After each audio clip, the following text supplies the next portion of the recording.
estar, digamos, exigindo demais, que a gente pode dizer, não, mas espera aí, tem certas coisas que não é bem assim, mas eu estava falando também hoje que a criança, vamos dizer, quando ele fica excitado, assim, muito, ele começa a fazer assim na frente dos olhos, e isso, tipo, num parquinho, num lugar público, como ele já é mais velho, fica feio socialmente, a mãe não gosta, né?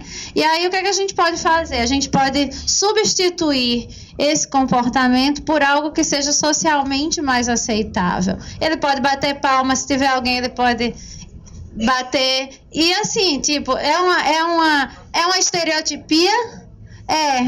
Mas a gente é cheio de estereotipia, mas só que são coisas que são socialmente compartilhadas e aceitas, e a gente trabalha em cima disso. O objetivo principal, lembrem-se, é fazer com que a criança funcione no meio onde ela está inserida da melhor forma possível, né? E claro que de perto ninguém é normal, todo mundo tem suas coisinhas, tem suas, né? E tem certas coisas que a criança, ou o adolescente, o adulto vai ter, mas que não está mais, digamos, impedindo que ele seja feliz, que ele funcione no meio. Então, assim, porque eu não enfatizei a questão cultural, não significa que ela não é importante, mas é como se ela tivesse embebida já. Quando a gente está fazendo essas análises, a gente está pensando no que é culturalmente, socialmente apropriado ou inapropriado, certo? Agora, sim, isso é diferente, por exemplo, de pais que começam a aceitar tudo porque não querem, tipo, incomoda, mas eles não querem mexer porque, né? Ou então, tipo, não, eu quero o bichinho, ele tá feliz. Eu lembro que teve um pai que chegou pra mim e disse, mas ele fica tão feliz quando ele tá lá fazendo a estereotipia, porque eu não posso deixar. Eu digo, olha, você pode até deixar, o problema é que enquanto ele estiver fazendo isso, ele está perdendo oportunidades de aprender um monte de outra coisa no mundo que vai ser importante para o desenvolvimento dele e para ele ser feliz. Porque o que acontece também? Que eles parecem felizes fazendo algumas estereotipias, mas você vê que quando ele se torna um adulto que não consegue fazer quase nada e a demanda é tão grande, você vai começar a ver a emergência de comportamentos, problemas, muita frustração. Então, no fim, vai ser ruim. E a gente precisa instrumentalizar essas pessoas para conseguir sentir prazer e satisfação no meio ambiente, no mundo, né? Então, assim, e aí, claro, que isso na China, ou aqui no Brasil, ou nos Estados Unidos, ou na Rússia, vai ser diferente. Mas aí a gente vai ter que trabalhar com o que é importante lá. Né? Por exemplo, comer com palitinho versus comer com colher e faca vai ser diferente, né? Então eu não vou ensinar assim, o que é que vai ser ensinado e o que é que vai ser considerado apropriado ou inapropriado vai depender de onde essa pessoa esteja, né? Fez sentido? Ok.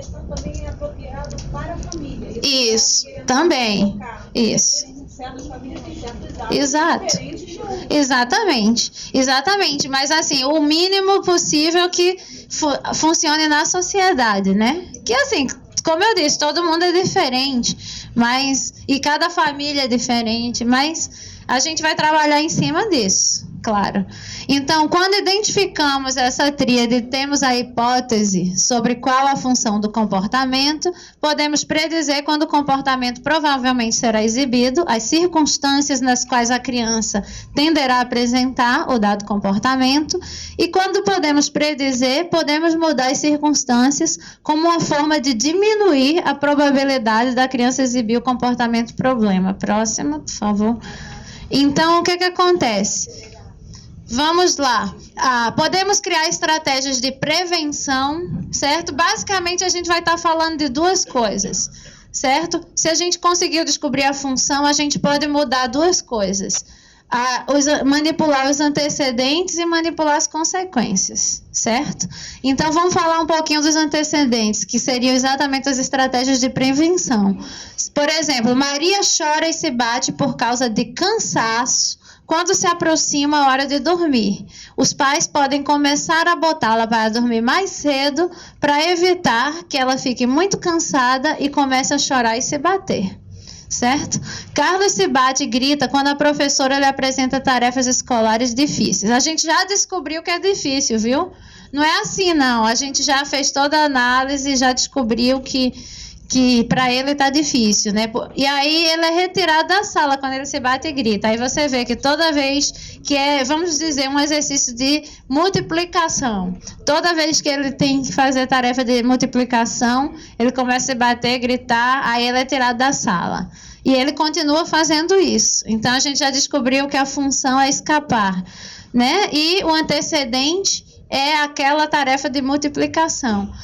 A professora pode começar a apresentar tarefas menos difíceis, vamos dizer, ela volta para adição, subtração, para ir montando. Vamos dizer que ele ainda não conseguiu entender, ele ainda nem dominou direito o assunto. Então, ela vai voltar para um tópico que seja mais tolerável, né? E para evitar que Carlos se bata e grite quando ele se apresenta as tarefas. E isso a gente só vai saber testando.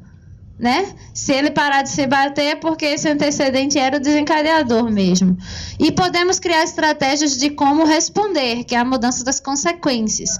Então, por exemplo, Pedro se levanta e ri alto para ganhar a atenção da professora, certo?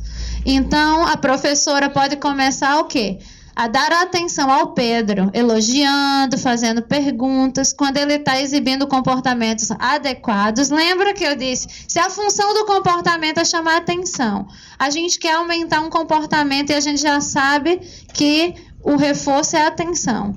Então, quando ele estiver fazendo um comportamento adequado, a gente vai dar atenção para reforçar e aumentar a probabilidade desse comportamento acontecer mais.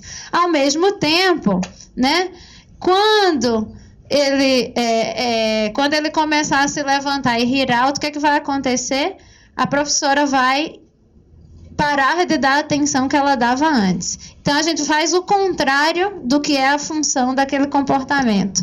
Sempre a gente é do contra, certo? Sempre. Pensem nisso, tipo, se a criança quer chamar a atenção, você vai fazer tudo menos dar atenção a ela. Certo? Aí quando ela parar, o segundo que ela parar de fazer aquele comportamento, o que você faz? Dá atenção. Isso é uma coisa que é meio complicada, que tem gente que não dá atenção, vai embora. Aí o menino parou de fazer e pronto, também não recebeu atenção. Não adianta, a gente tem que fazer a atenção diferenciada. A gente tem que ignorar de não ignorando. É como se fosse assim... Para a criança, ela está sendo ignorada, mas a gente não está ignorando, a gente está olhando ali. No segundo que ela parar, a gente precisa dar atenção para ela perceber a relação entre fazer o comportamento, parar de receber atenção. Exato, aí você vai... Não, mas não é assim a regra. Não é assim. Veja só, por exemplo, eu vou dizer, tem criança que começa a chorar porque eu cheguei perto, né? Aí eu sou a chata mesmo. Tipo, eu cheguei perto, ele tá fazendo escândalo, aí eu fico aqui segurando ela, olhando pra ela morrendo de chorar. Porque eu percebi que ela quer que eu vá embora. Essa é a função. No segundo que ela para, aí eu saio. Entendeu? Isso. Exato, para ela perceber que... Exato. Que assim, se eu chegar perto dela e ela não chorar, eu vou sair de perto. Assim, vai ser normal, mas se ela tá... por isso que você tem que descobrir qual é a função. Não, é o contrário. Eu só saí quando ela parou de chorar.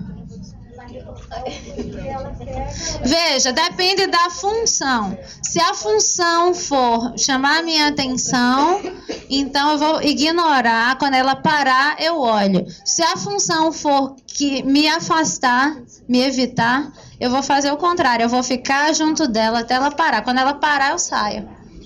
Para ela perceber. É sempre o contrário. Você tem que fazer sempre o contrário do que ela espera da função do comportamento. Entendeu? Ou não? É meio complicado, né? Então, vamos lá. Passa para o próximo, por favor. Passou. Peraí. Um de cada vez. Se ela não entendeu ainda, a gente continua. No caso, assim, a punição tem que ser sempre contrária ou é isso? Não é punição. Não esqueça esses termos. Por enquanto. Esqueça, porque o que a gente quer, certo? Se você descobre a função de um comportamento, né? E aí é um comportamento que você não deseja, que ele é inapropriado e você não quer que ele aconteça. Então, quando você vai perceber que toda vez que você responde aquele comportamento de forma que ele funcione, ele vai continuar acontecendo, certo? Então, eu vou dar um exemplo aqui. Se eu chego e aprendo que quando eu aperto um botãozinho vermelho da televisão, a imagem aparece, que era o que eu queria. Aí eu sei agora que toda vez que eu quero assistir televisão, o que é que eu faço? Vou lá e aperto o botãozinho vermelho. Aí um dia chegou que eu vou lá, aperto o botãozinho vermelho e a televisão não funcionou. E agora? Se eu souber que existe tomada, eu posso ir lá tentar checar a tomada.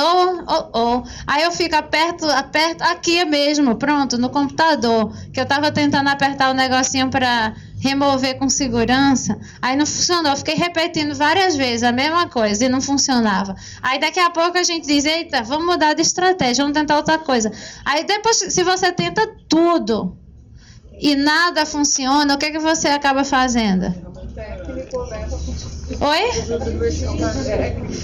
Chama o técnico, Mas geralmente você desiste de tentar fazer aquilo porque aquilo que funcionava antes agora não está levando a nada. E aí você não vai passar a noite inteirinha até chamar o técnico lá. Você vai lá, eu vou dormir, depois eu vejo isso. Né? Você desiste. Então é a mesma coisa. Se a criança sempre chamou atenção fazendo certas coisas, vamos dizer, se essa função é a função do comportamento, quando você parar de dar atenção, muitas vezes ela vai tentar com mais. É muito engraçado, porque às vezes ela começa a se morder, né? Aí você virou o rosto. Aí ela chega assim pra você. Como quem diz, você não tá vendo que eu tô me mordendo, não vai fazer nada? Tá entendendo? Então, mas se ela fizer e ver que você não tá nem tchum. Certo. Ótimo. Eu vou chegar nisso, tá? Isso é uma boa pergunta. Eu vou chegar nisso. Mas estão entendendo que aí um dia ela acaba parando, tipo, ai, que saco, não consigo mais, né? Então, mas essa é a ideia. Sempre quebrar a função do comportamento. Isso é o que a gente tem que ter em mente, certo? Então, vamos falar agora. Tudo bem, gente? Todo mundo comigo? Estamos agrupados? Estamos em sintonia, todo mundo na mesma onda de vibração? Então, olha só. Tem umas pessoas ali escondidas por trás. Mas, olha só, gente.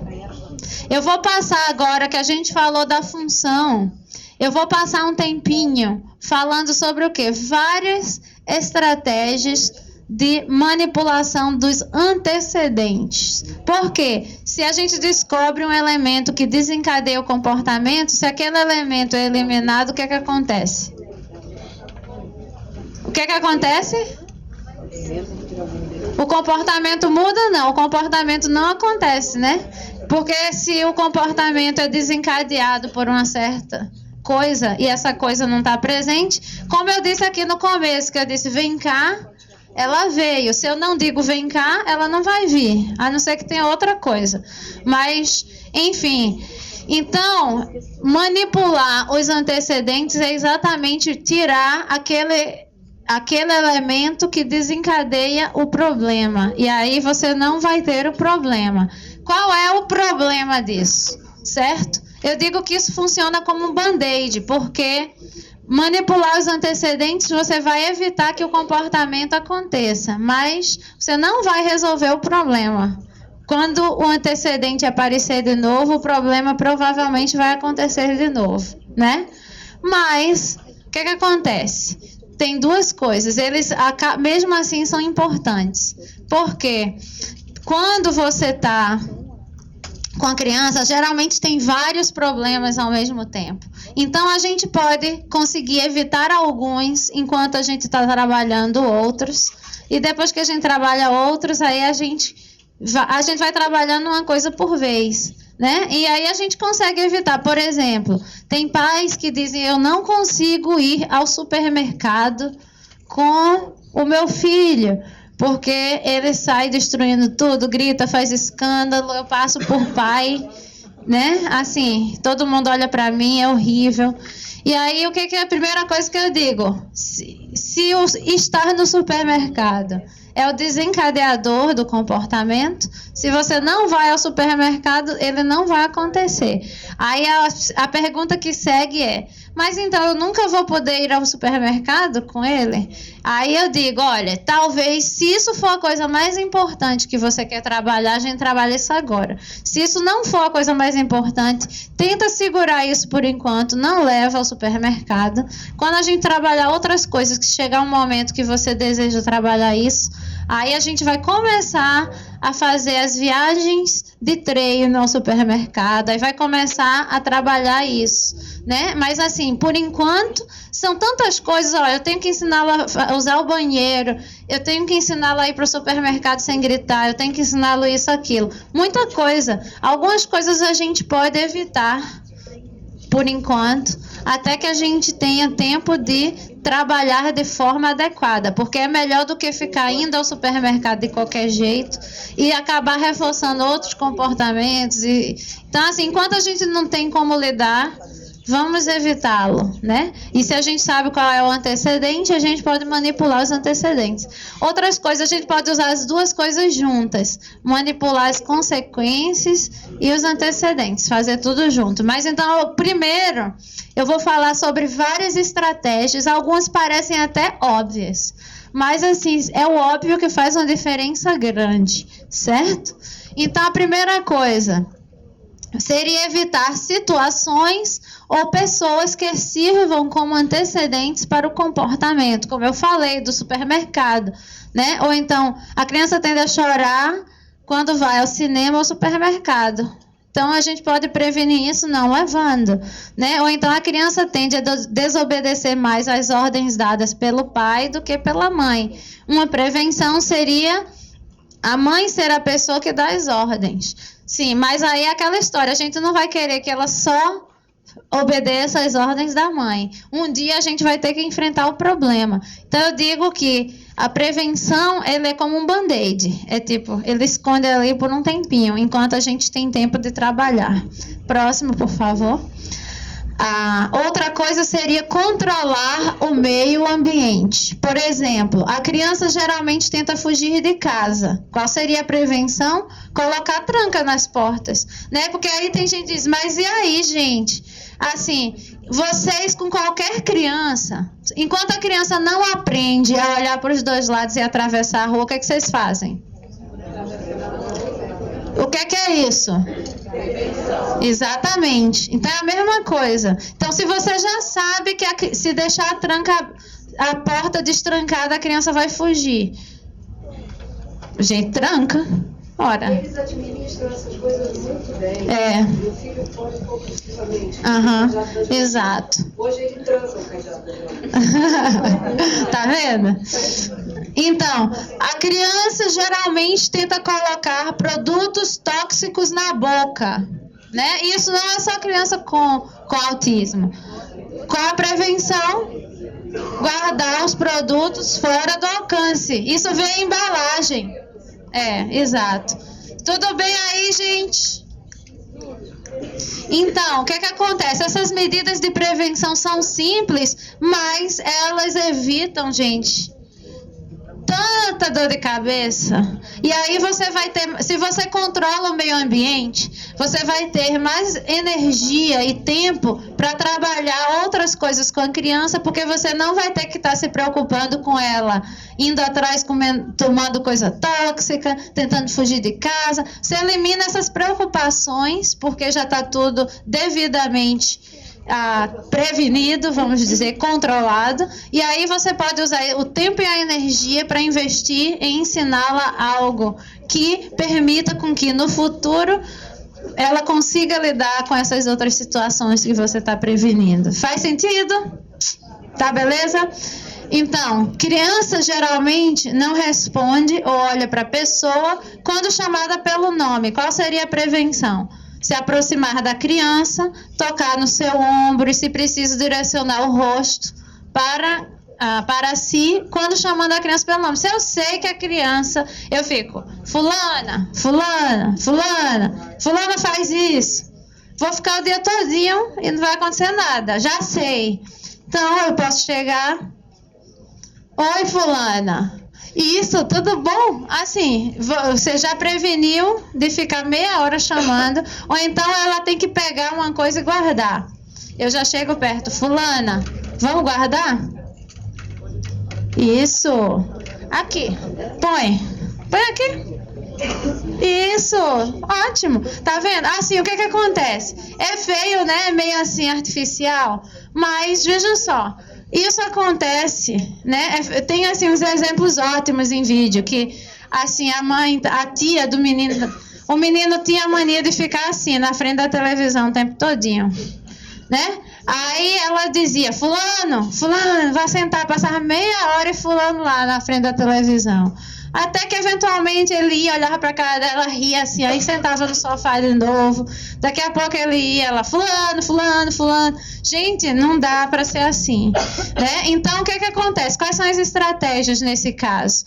De manipulação do antecedente, você pode já pedir, juntamente com o direcionamento físico. Você pode também manipular as consequências nesse caso. Desliga a TV, toda vez que ele for para perto da televisão, ele não vai conseguir assistir. Quando ele estiver sentadinho no sofá, ele consegue. E aí ele vai. Então você veja que você pode usar prevenção e consequência ao mesmo tempo.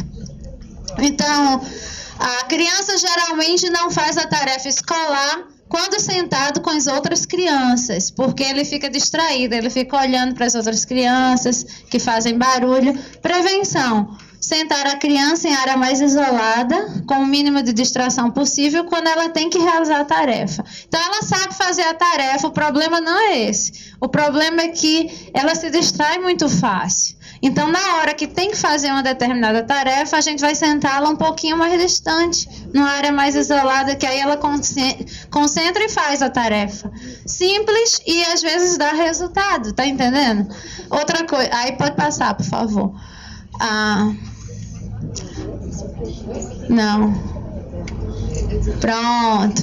Outra coisa, fazer as coisas em doses ou passos menores e mais toleráveis. Então, se a criança tende a chorar e bater no irmão durante viagens longas de carro, uma prevenção seria tornar as viagens mais curtas, garantir que a criança tenha objetos, atividades que a distraiam durante a viagem. Então, gente, isso também, mais uma vez, não é só para criança com autismo, né? É entediante elas ficarem, aí elas vão acabar aprontando.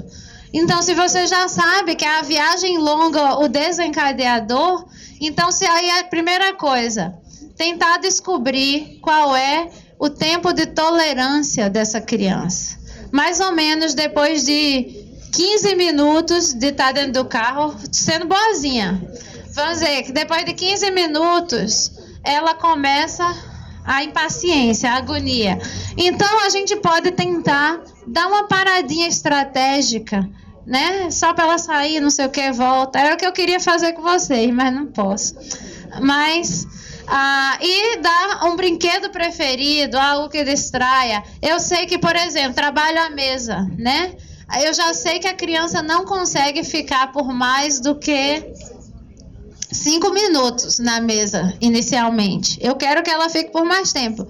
Mas aí, gente, quando eu já sei que depois de 5 minutos, geralmente eu começo a perdê-la, aí eu já preparo minhas atividades para parar antes disso. 3 minutos de atividade, eu já dou intervalo. Evitei que ela chegasse ao ponto de ficar fazendo escândalo.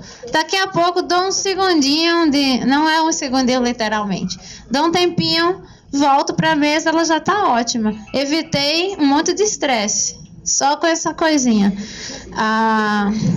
A criança tende a chorar e bater a cabeça e baixar a cabeça quando pedida para empilhar 10 blocos. E aí eu sei que a criança nunca foi ensinada a empilhar blocos. Ou seja, eu estou pedindo uma coisa que é bem difícil para essa criança. E aí eu percebi isso, o que eu posso fazer? Pedir para a criança empilhar apenas 2 blocos. Vai ser mais fácil do que pedir para ela empilhar 10. Isso é uma forma de prevenir a frustração dela não conseguir fazer algo que foi pedida. Próximo. Então, é a coisa de fazer em doses menores e mais toleráveis, né? A outra, essa aqui é ótima, gente. Essa é muito boa. Mudar a ordem dos eventos. Fazer com que as atividades preferidas sejam realizadas depois das atividades não preferidas. Que aí vai servir como reforço, né? Então, vamos dizer, a criança tende a chorar. Não chorem. A criança tende a chorar e bater na mãe quando essa pede para ela desligar a TV para ir fazer a tarefa de casa. Qual seria a prevenção? A criança vai primeiro, a televisão não vai ser nem ligada, né? Então ela vai fazer a tarefa primeiro e depois ela pode ligar e assistir televisão, né? E aí ela vai perceber o quê? Que enquanto ela não fizer a tarefa que é o não preferido, ela não vai poder ter o que ela quer. Então, é aquele motivador externo, né? Então, isso funciona muito bem, gente. O que eu vejo de pai ou professor dizendo, ai, gente, eu não consigo tirar ela, é um escândalo, não consigo tirar do computador, não sei o quê. Às vezes, mudar a ordem ajuda, que é uma beleza. Então, a outra coisa seria mudar o horário de uma demanda. O que acontece? A criança tende a chegar atrasada na escola porque se recusa a tomar banho pela manhã. Quem aqui não tem essa agonia aí para preparar, acaba chegando atrasada todo dia. Você pode colocar a criança para tomar banho no dia anterior à noite, certo? Porque aí não tem que lidar com isso de manhã. Não mudou o problema, ela ainda vai continuar resistindo, mas pelo menos à noite você vai ter mais tempo para fazer isso e ela não vai chegar atrasada de manhã. A criança tende a chorar e recusar fazer a tarefa de casa no período da noite.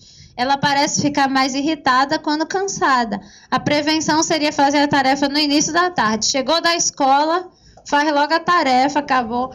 Né? Ou então, chegou, se for na hora do almoço, almoçou, primeira coisa depois do almoço, faz a tarefa, depois, acabou-se. Próxima, por favor. Estabelecimento de rotinas, e aí é aquilo que... Cadê ela? Cadê você? Ali. Foi lá para trás ela. Então, assim, isso é aquilo que ela falou no comecinho, que a gente pode usar essas rotinas, tirar vantagem, porque eles tendem a gostar de rotinas. Então, aí, se você começa a realizar as atividades diárias sempre na mesma ordem, ela começa a antecipar, né? Tanto é que ela mesma começa, às vezes, quando é trabalho de mesa, a mesa, né? Que eu percebo que quando vai chegando a hora, ela já vem para a mãe, pega a mãe pelo braço assim, aí elas fazem, sei lá, faz isso, ou ela não sabe ainda pedir, vamos trabalhar na mesa, mas ela repete frases de coisas que é do trabalho da mesa, convidando a mãe para ir trabalhar com ela. Então, assim, era uma criança que inicialmente odiava e resistia, e era assim, quase impossível colocá-la à mesa para trabalhar. E aí ela acostumou, ela gosta, né? Quando eles conseguem prever, digamos, os acontecimentos, fica mais fácil para eles tolerarem. E aí você pode criar, por exemplo, calendários de atividades diárias, intercalando atividades menos preferidas com atividades altamente preferidas, né? E aí inicialmente, você deve começar com uma proporção maior de atividades preferidas do que daquelas não preferidas. E aí depois, com o tempo, você vai balanceando. Mas inicialmente, vamos dizer, se ela fizer uma coisinha não preferida, ela vai poder fazer 3 atividades preferidas. Aí depois ela faz outra não preferida, até ela começar a acostumar, a tolerar, né? E o uso de